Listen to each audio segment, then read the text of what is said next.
ఖచ్చితంగా బంధుత్వం దూరం అయిపోతుంది. ఆ బంధుత్వం మరలా నీ కలపబడాలంటే దేవుని బిడ్డారా, నీలో ఆ సత్క్రియలు వారు చూడాలి. ఎప్పటికైనా వారు మరల కలుస్తారు. ఆమేన్. మనకు దేవుడే ముఖ్యం. ఆమేన్.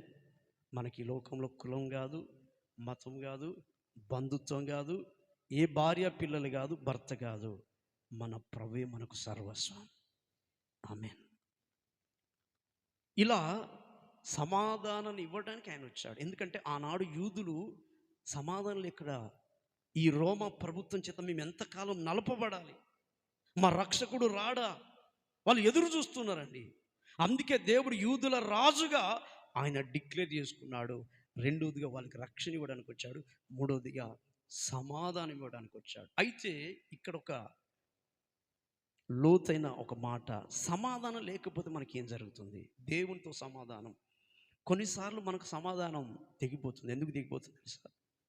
కొంచెం దేవుడు ఆశీర్వదించిన తర్వాత, చిన్న ఉద్యోగం నుండి పెద్ద ఉద్యోగం వచ్చిన తర్వాత, మన జీవితంలో కొన్ని అనుభవాలు దేవుని కంటే ఎక్కువగా ఏది మన జీవితంలో ఉంటుందో ఆటోమేటిక్గా ఏమైపోతుందంటే దేవునితో ఉన్న కనెక్షన్ తగ్గిపోతుంది. అలా తగ్గిపోవడం వలన నీకు 4 నష్టాలు కలుగుతాయి.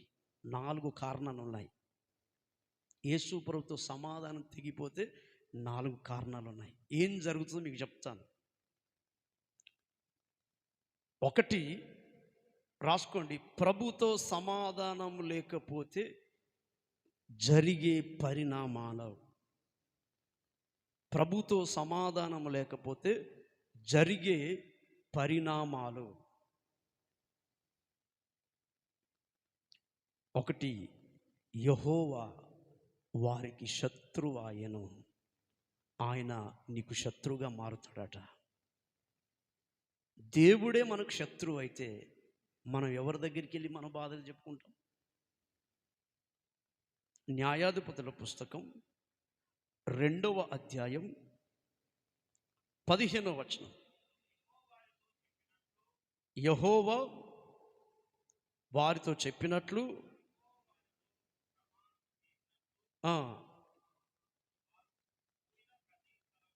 వారు పోయిన ప్రతి స్థలమున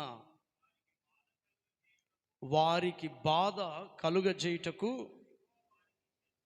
యెహోవా వారికి శత్రువాయెను.